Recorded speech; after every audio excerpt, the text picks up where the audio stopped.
I'm your host, KT Sunshine, and this is another episode of Community Beat. Listen, engage, and discover. I'm here with Bethany Morrison, who's running for County Council District 1. Welcome. Thank you, KT. Thanks for having me. Absolutely, it's a pleasure. So, first, do you go by Beth or Bethany? Absolutely, Bethany. Bethany. Thank you for asking. Yes, it's important. Yes. Yeah, I get everything from Stephanie to Tiffany to Beth. So yes, Bethany, please. Yes. Okay, I feel you on that one for sure. I'm like, wait, what did they call? Okay, I answer to that. Sure. So District 1, you explained to me a little bit earlier, that is the district from the Singing Bridge in Hilo, which most people know. It's pretty iconic, right? Yeah. And drive back and forth over it just to play a tune. To part of Waimea? Yes, yeah. Okay. So a little bit past where White Road is in Waimea. So Okay. all the way north of the Singing Bridge, all the way into Waimea. So very big district. Wow. Okay. So I want to talk to you today, and this is the fun part for me, is that I genuinely don't know a lot about you. And I told you that earlier, and that for me is the fun part, because that's what other people want to know. They are like, who is this woman? She's okay. So she's out here, she's got this message. Tell us about you. I want to know about who you are. So if you want to start maybe at your childhood or your family, yeah. Give us a little bit of that insight. So I am a mom.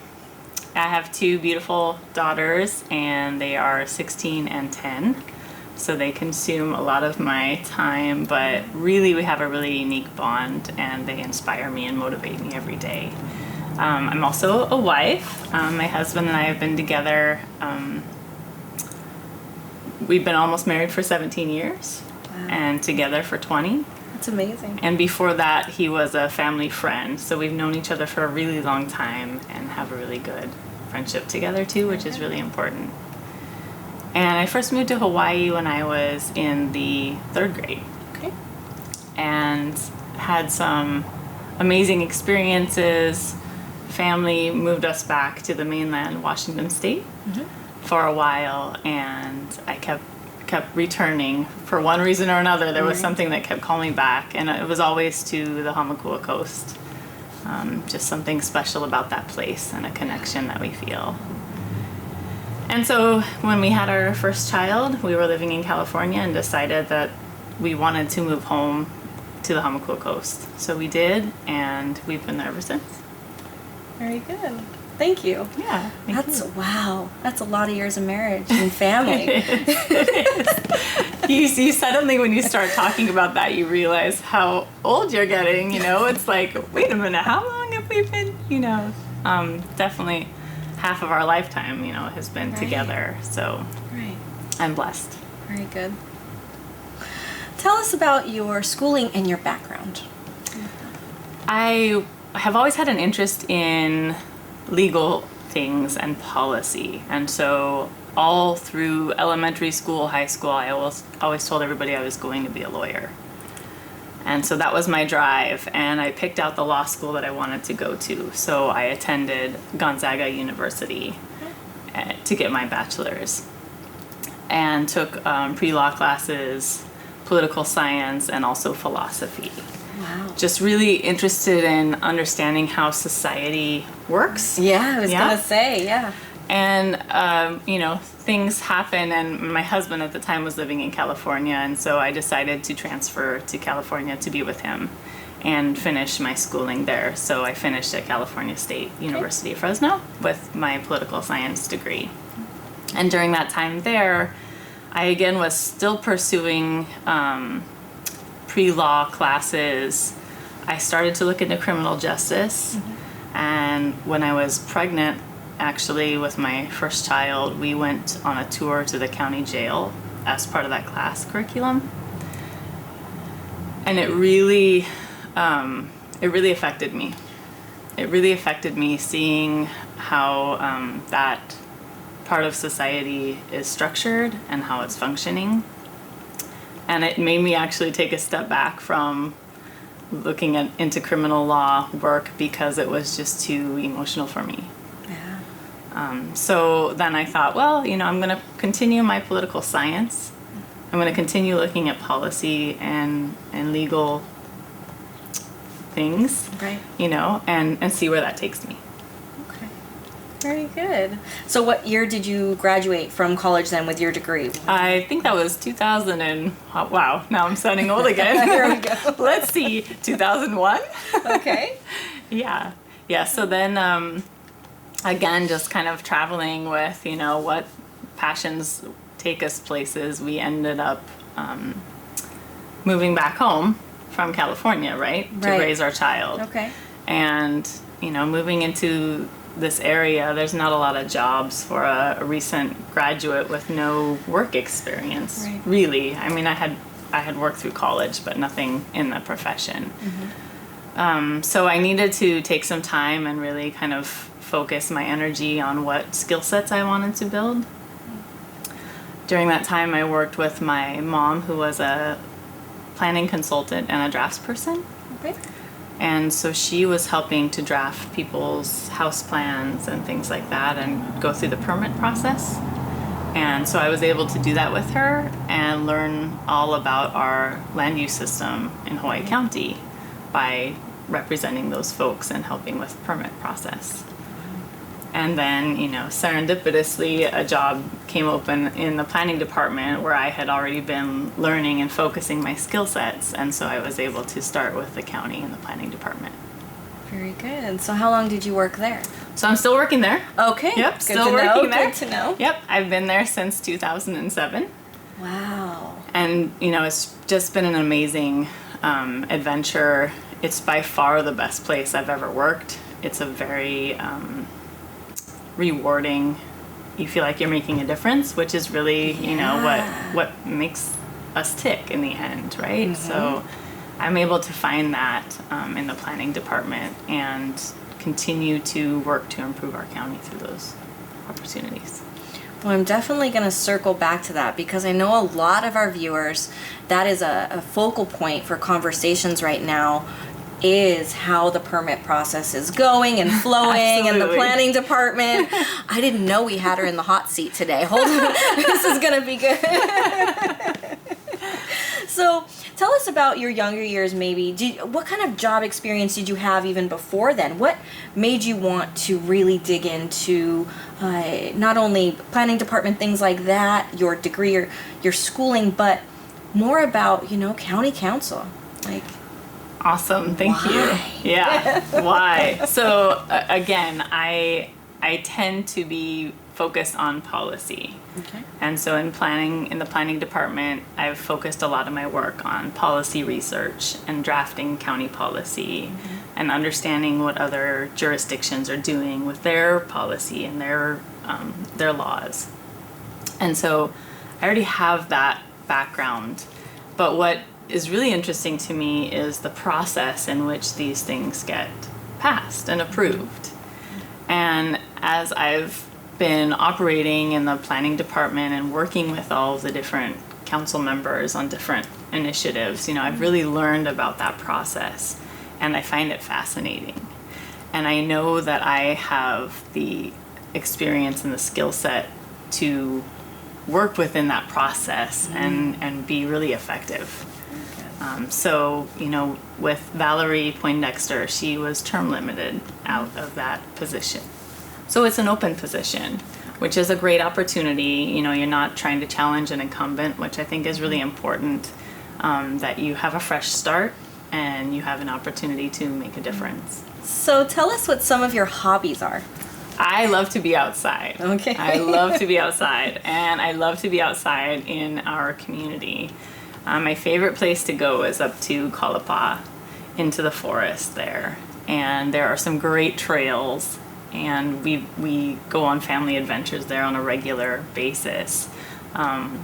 Whether we're kind of watching for birds, identifying some of the trees that are up there, just really connecting.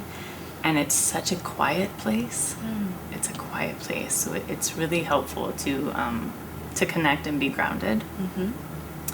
And then other adventures, I take my girls kind of everywhere where people don't normally get to go. And I think that is just a unique thing of living in Hawaii and living on the Big Island, is we have so many assets to our shoreline and to our mountains to be able to adventure. So that's definitely my hobby, is getting out, hiking, exploring new things that I've never seen before, and being someplace where it's quiet. Nice. Now, is that where they have the cabins that you can rent? Yes. And how do you rent those? You can do it on their website.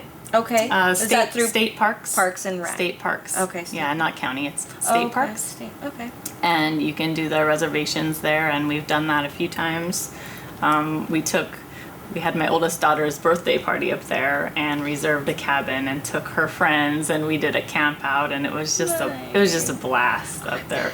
It rained the whole time, but it didn't matter. We were muddy, and we were just really enjoying being out, in the forest without anything to hold us back. That's one thing, you have to be prepared for all the elements when you are out and about outdoors here on the Big Island for sure. Because you never know. It's sunny, and 15 minutes later it's just torrential down. Absolutely. Yeah, we pack everything when we go, and the kitchen sink, right? So you told me that you love being outdoors in the Big Island, right? And that's one of your passions, is being outside with your family. What else would you say that you really love, or that is special to you about the Big Island? I think we have some family history that has kept us here. Actually, my grandmother met one of her husbands here. He was born and raised in the Honolulu area, which is in Council District 1. And although they lived in Phoenix, Arizona, they always they got care packages from the Big Island, from his family. And so as my mom grew up, she always had a connection to this place, because they would get these care packages from her stepdad's family of goodies from the Big Island, and they would vacation here all the time. So my mom was able to come to the Big Island every summer because my grandmother was a teacher. And so starting from when she was 3. And so we have a deep family connection to this particular island. And the first time I came here, we had gone to Kauai first for a week vacation there. And it rained the entire time we were there. But every morning there were these rainbows on the hillside that were just like amazing to me. I'd never seen so many rainbows in my life, and I was like 7 at the time. So I was just fascinated by all those rainbows. But it rained a lot.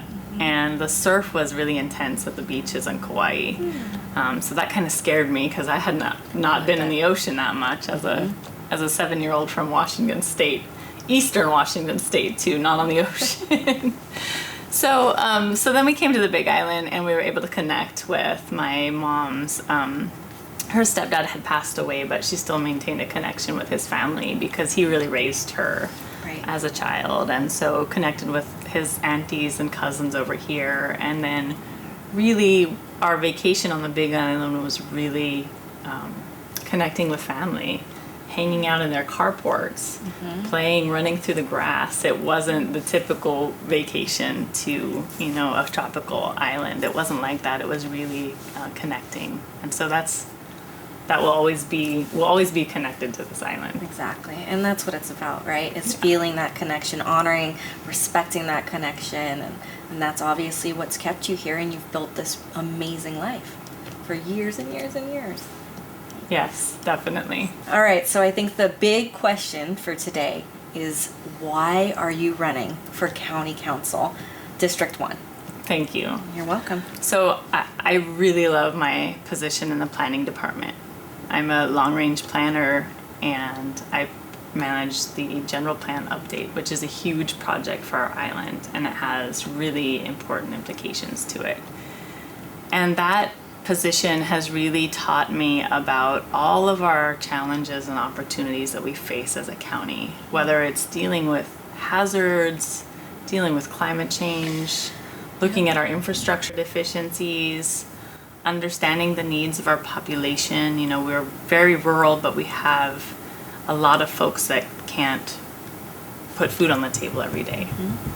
We have some unaffordable housing issues. There's just a lot of things that I've really been able to learn and grapple with through that planning process for the general plan. And as I've done that, my question has always been back to myself of what next? You know, we're going to have this great plan that's going to lay out the things that we need to do and how we need to prioritize. But it takes somebody to implement that plan. And that's always where planning processes fall on their face, is not having implementation. And so at County Council, you know, we have the opportunity to make laws and budget decisions that follow that plan and implement that plan. And so that's my passion, is really to get this plan finished, first of all. I'm still working on that, and we've made some really awesome progress to finish that plan and then be on the other side and help to implement that plan and really make a difference in our county. That's why I'm running for county council. Okay. Thank you. Thank you. I think that's a great reason. You have the planning aspect of it, about the policies, right? Making sure things are lined up, but then it's about, like you said, taking the action and actually making those policies and plans work to create something. Exactly. Yeah? Okay, I'm getting it. So do you live in your district? Yes. Okay. I actually live right in the middle of the district. So I live in La Pohoihoi area. Okay. And so if you were to measure from the Singing Bridge to inside Waimea, I'm literally in the middle of the district. Okay. Is that a requirement for anybody running for office? It is. Okay. It is, yeah. You have to live within that district that you're running for. Okay, very Yeah. good. All right. So I understand your race for county council is nonpartisan. What does that mean? Yeah, that was something that was a change to our county charter. I can't tell you what year that happened. It used to be similar to like our presidential election, where you would have Democrat, Republican, and you would have those parties. But the decision was made to say, you know, it's different at the county level. And yes, we can still hold true to those platforms, but that's not a requirement of the race. And so I am a registered Democrat, and I firmly believe in the Democratic platform, but that's not a requirement on the ballot. It'll just say nonpartisan. So it's interesting because, you know, many of the folks in our district, they want to know more about you and what do you stand for? What are your values? Yes. And on the ballot, you can't tell that because it just says nonpartisan. So that's an interesting challenge that we face, and just trying to connect with others who share the same values that we do. Great. Well, hopefully through this little get together between us today, people will start to get to know who you are and what you stand for and some of your values. Thank you. Yes, that is my hope. Yes, Yeah. Mine too. So tell me how you chose your campaign team and what approach you're taking to all of this.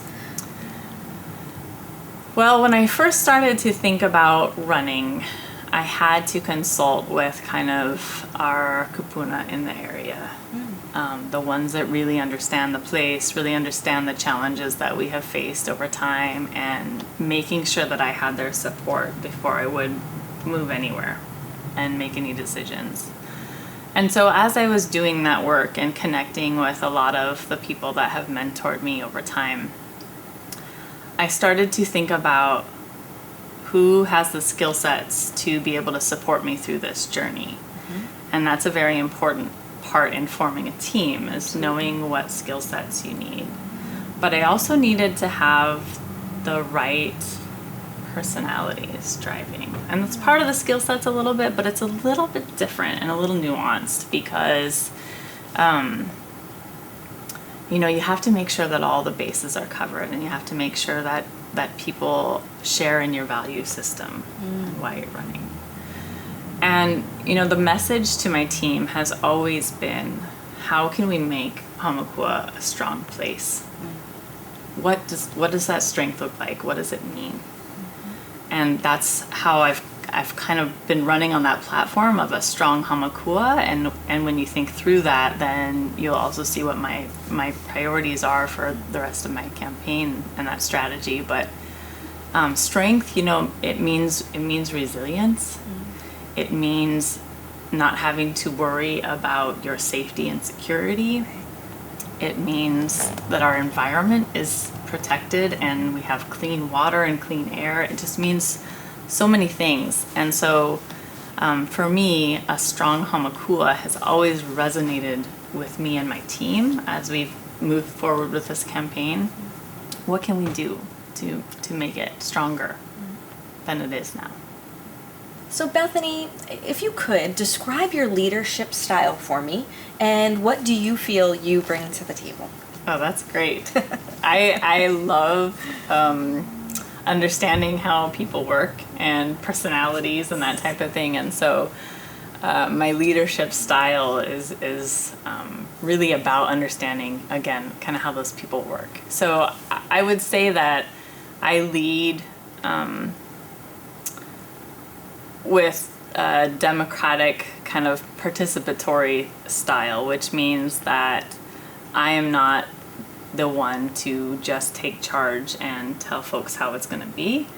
I'm the one to suggest a plan and a way to move forward, and then seek input from those that I know and trust about that plan and what they think of it. It takes a little bit longer sometimes to move things forward that way, but they tend to build, consensus and trust in the group, and then really lead to positive outcomes. What do you feel sets you apart from the other candidates that are running for this position? First of all, I don't know all of the other candidates that are running, so that's a little bit tricky of an answer to provide. I know that yesterday was the deadline, and so there's a list of folks who have filed for their candidacy, and I wish everybody the best in this election. But what really sets me apart, just in general, I think I can speak to is, I have really a lot of experience in county government, working within our county system, working with county agencies, department heads, staff, to move us forward through this general plan that I've been working on. And also we've done a lot of community development plans, which is working again with those same agencies, but also working in the communities to be sure that their vision and their voice is heard in these processes. So I have a lot of experience in that, and I can bring that to the table, which I think sets me apart from others. And then the other thing is I genuinely, I'm from the district. I love the district. I understand our challenges, both from living with them, and amongst people who are going through challenges, but also from a professional side. I've done trend analysis. I've done all kinds of research and background to really understand our district as well. And so I come with knowledge and experience to this position. Great. A lot of hands-on, it sounds like. You haven't just been in the background signing things or putting paperwork together. No, it has been hands-on, and that takes a lot of, I've done work on weekends, evenings, to connect with people in the community to be sure that they're understanding, what we're planning, and if they have input to provide, how they can provide that input. Just really trying to make our planning processes transparent, right? Build trust within the community, but finally be something that can be implemented, which again is something that's so critical, and what our county council really needs to be focusing on. It's fantastic. Thank you. Thank you. Yeah. So Bethany, have you ever run for a political office before? I have not run for political office before. I have been a student, I would say, of politics, and I've watched a lot of elections. I've helped on elections, but I've never actually run. I did run, it's not a political office, but I was in the Lapahoehoe Community Public Charter School Governing Board, and so that was an election process that I participated in and served on that board for 6 years. Which was kind of my term limit, and so I have certainly participated in some form of election, but not certainly in this realm. What challenges have you faced with this election, and how have you been able to kind of overcome those? Well, I think, the time that we're in right now is a challenging time. As soon as the coronavirus started to impact us, we really had to look as a team at how we can pivot and shift to something different. Our previous strategies were really to get me as much FaceTime as possible with people. I really enjoy talking to people and getting connected to people, and so I was planning to do a lot of coffee hour talk stories with folks, having them host me at their house and invite their friends over, and then of course door-to-door canvassing where I'd walk neighborhoods and meet folks. And so all of that, all of those strategies we had to change during the stay-at-home orders, and rightfully so, for everybody's safety. So we really then had to, again, kind of pivot and shift to what other ways can we get our message out about our campaign and about why it's so important. And so we've been doing a lot of social media. I'm blessed that I have this opportunity to speak to you. This is another way of helping to get the message out. We've been focusing on good old-fashioned phone calls, which is, possible still. It just takes a little bit more man hours. And then, of course, there's the mail service where you can deliver some message materials to that. So really finding ways to plug in and connect with everyone that has a voice, that wants to have a voice, that has something that they want to say and be heard. It's that whole platform, right, of connecting and making sure, like you said earlier, that people's messages are being received. And I think, it's really the other part of things is helping in the community through this trying time, right? We as a team, some of our team has been impacted, and you just have to look at the grateful things we have in our communities, and it's really about the connection that we have to folks. My neighbor, we bring each other food back and forth on a regular basis. She's an older lady, and she recently lost her husband. In fact, during all this, which was really challenging, but you recognize how important that connection is to your neighbors, and we still have that here. We do. I completely agree with you. We do, and I think we're in a very unique position because we have that. Exactly. Yeah. So it's working through those connections and at a deeper, more personal level than probably would have happened otherwise. Yeah, I agree. So something that I really want to ask you is about what exactly does the position of a county council person entail? Oh, what does it mean? Good. Yeah. Yeah, very good question. Okay. I think there's a lot of confusion about roles and how our county government functions. So county council, they are responsible for any legislative action. So any of our county codes have to go through the county council. So if you wanted to amend the building code, for example, I know you're talking about permits earlier, right? If you wanted to amend that building code, it would have to be approved by the county council. If you wanted to change the zoning on your property so that you could do a different type of use, it would have to be approved by the county council. So any law changing the speed limit outside on this street has to be approved by the county council. So it's really, when you think about how it impacts us on a daily basis, there's a lot of responsibility in that position.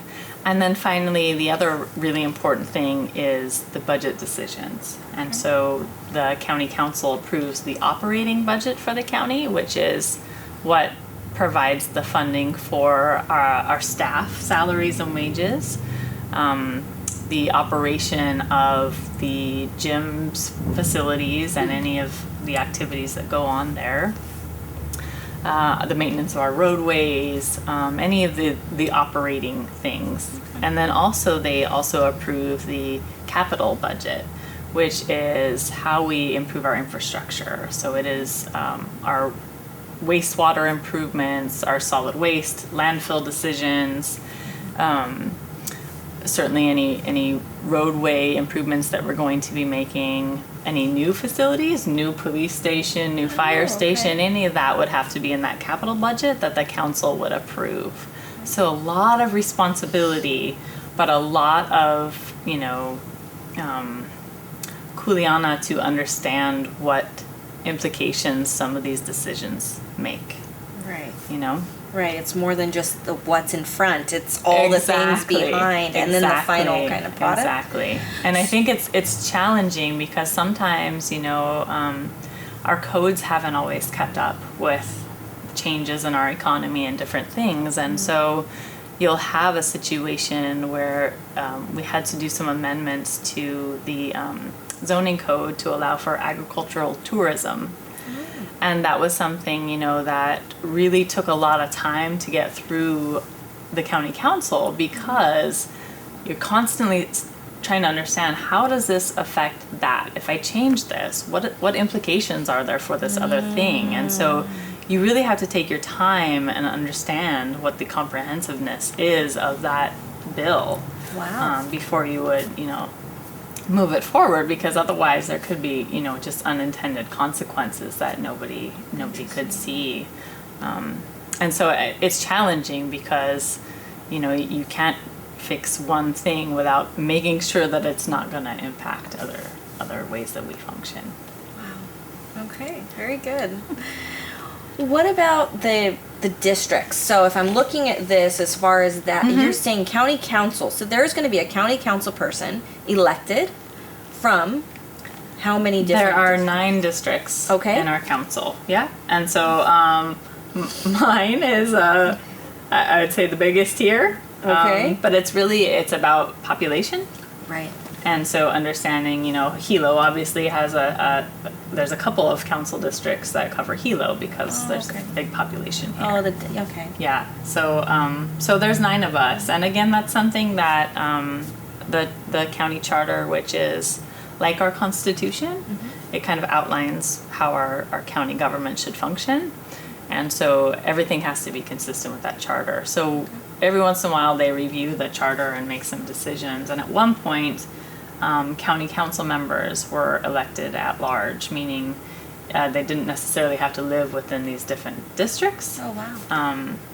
But you can imagine that, there's some disadvantage to that. And I like having representation from all of our island in one place making these big decisions. I agree. I think it's important.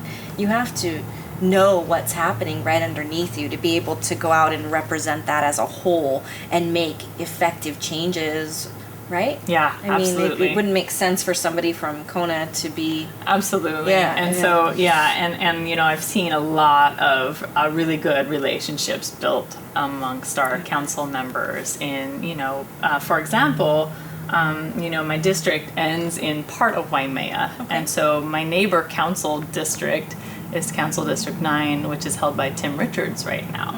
And so whoever those seats are held by, Council District 9 and 1, they have to be working together because we face the same issues, Exactly. We're strong agricultural communities and we share a border. Exactly. And so, we have to partner together on things. And so I really look forward to that opportunity because I already partner with Tim Richards if he were to be elected.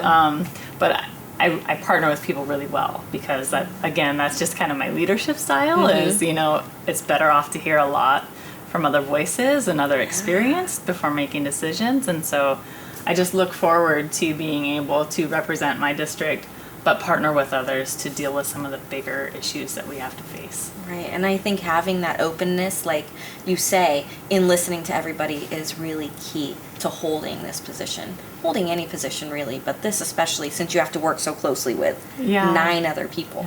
Yeah. Right? Thank you. You're welcome. What do you think has been the most challenging part about your campaign so far? I think my biggest challenge has been in name recognition. I already spoke with you a little bit about some of the strategies that we've had to shift as our campaign team to get my message out. But I think, my name is, Bethany is a little bit unique, but otherwise Morrison doesn't really, sit, differently. I know some Morrisons I like. It's my husband's name, by the way. But so I think that's been my biggest challenge is how do I get my name out there so that folks understand, like, hey, that's that name. That's the girl that works for the planning department that has the experience and the knowledge and the skill set to do what we need to do. And so that's just been my challenge, is just continuing to try and put myself out there, explain who I am without boring people. Yes, exactly. And really give people the confidence that yes, I have the capacity to serve in this position. There you go. So if you are elected, what are your priorities? I mentioned to you that my campaign platform is really about creating a strong Hamakua. Nice. And so my priorities really are to implement that. And, when you think of what makes our community strong, it's the people, it's the economy, and it's the environment. And so my priorities are really to be sure that our community has access to local foods and high quality jobs. So people first. And then in order to, keep things moving, our economy has to be strong, which means our communities and small businesses have to be able to thrive. Yes. And they need support on infrastructure in order to do that. There's a lot of wastewater deficiencies. We don't have a lot of county sewers in a lot of our communities. And so what that means is that, individuals, if they want to do a business, they either have to put in a lot of their own infrastructure, which is very costly, or they have to scale it to something that is workable but might not be successful for them. And so we have to be sure that our communities and our towns, I'm not talking about out beyond our towns, but in our towns we have to have the infrastructure in place so that our businesses don't have to foot that bill and that they can be thriving. So that's a big focus of mine. And also the county facilities in our communities. We have a lot of assets. We have community centers, we have gyms, we have a boat ramp down at Lapahoyo Point. We have a lot of facilities, but they are older and in pretty bad disrepair. And so really focusing on prioritizing repair and maintenance of those facilities is a big priority to me.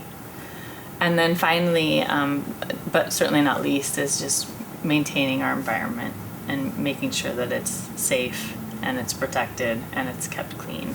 And so I've done a lot of work on climate change already in my position in the planning department, working with our state and working with our state legislators to move us forward towards adapting to climate change. And so we have to look at our carbon emissions and how we can reduce trips to town, how we can improve our mass transit system so that we're not traveling the roads as much. I mean, it's very comprehensive. But so my priorities: access to local food and high quality jobs, repair and maintenance and improvements to our infrastructure in our towns, and finally protecting our environment and adapting to climate change. Given our current economic situation, how will you prioritize to help us kind of recover from this? That's a really good question, and unfortunately, we have already had some economic issues that were requiring us to do prioritization of our investments, and so this coronavirus and the shutdown of our economy has just, quadrupled that. It's really exploded that. And so, there's a lot of ways that we can become more efficient and prioritize what we're investing in. And one of those things is really to focus, again, it lines up with my priorities as well, is to focus on repair and maintenance to our infrastructure. You know, the federal government is happy to give out loans, low interest or no interest loans, to municipalities in order to do infrastructure. Okay. And it's been proven that those repair and maintenance projects actually provide more jobs than making a new road, for example. Okay. In the long term, they provide more jobs, and so really we have to take advantage of the loans that are being made through the federal government available to us, and really take this opportunity to take care of our investments that we've already made. You know, not let them continue to degrade and not be maintained. And so by doing that, it keeps the engines moving. It keeps people working. It keeps people being able to afford to go to a restaurant and eat and keep that restaurant open. And so if we just really focus on our investment strategy, that will really help us in the long term overcome these economic impacts. Great. Thank you. Thank you. So what endorsements have you received so far that you are most proud of? Endorsements. That's an interesting game in this political environment. You know, Can you tell us actually what it is? Yeah, tell us, yeah. That's what I wanted to do, is just kind of educate folks about what this is. And so, you know, it's really important for a campaign to have strong support moving forward, obviously. And the more support, then you're able to get your message out to the people who are going to vote and need to hear that message. And so the labor unions provide a lot of opportunity for getting that message out to their members through endorsing candidates. Okay. And so the first endorsement that I received was from the Longshore Workers, ILWU. And that's actually my husband's union. And they have a history, it just goes so far back, in supporting our sugar industry workers on the Hamakua coast. And so, you know, their support for my candidacy really reflects on the values that I share with them and their members. I'm deeply grateful for their support in my candidacy. But I think also, you know, folks can endorse you themselves privately. That just means that they're supporting you and what you stand for. And I think that some of those have been certainly the most important to me. I have long relationships with folks, kupuna in our district, that have so much experience and so much wisdom. And to have them saying, yes, we want you to be our county council, it really means something, you know. It's genuine, and it lets you know that you're on the right path, and that your work is paying off. I can tell that you're very passionate and almost emotional about that. Because that, I think, speaks to the deep roots, right, of the community and the connection Absolutely. And the people and having, like you said, that support. Absolutely. Thank you. So, if you could change anything in county government, what would it be? Wow. The magic wand. I think, you know, because I have been part of the county government, I really have had the opportunity to connect with a lot of the institutional knowledge that's there, and understanding the way that we function and do things, and why we've done it that way. But I think what happens a lot of times is you've heard of people being in their silos, which means you know, people know what they do very well and stick to what they do very well, and aren't really flexible enough to either learn something new or work with someone else who might have some more information to share, or is in a different department necessarily. You just, you know, bureaucracy kind of is, you have your job, you have your tasks, and you do them very well, and then you go home. So I think I've had the blessing of being in as a long-range planner, really connecting with all of those different departments.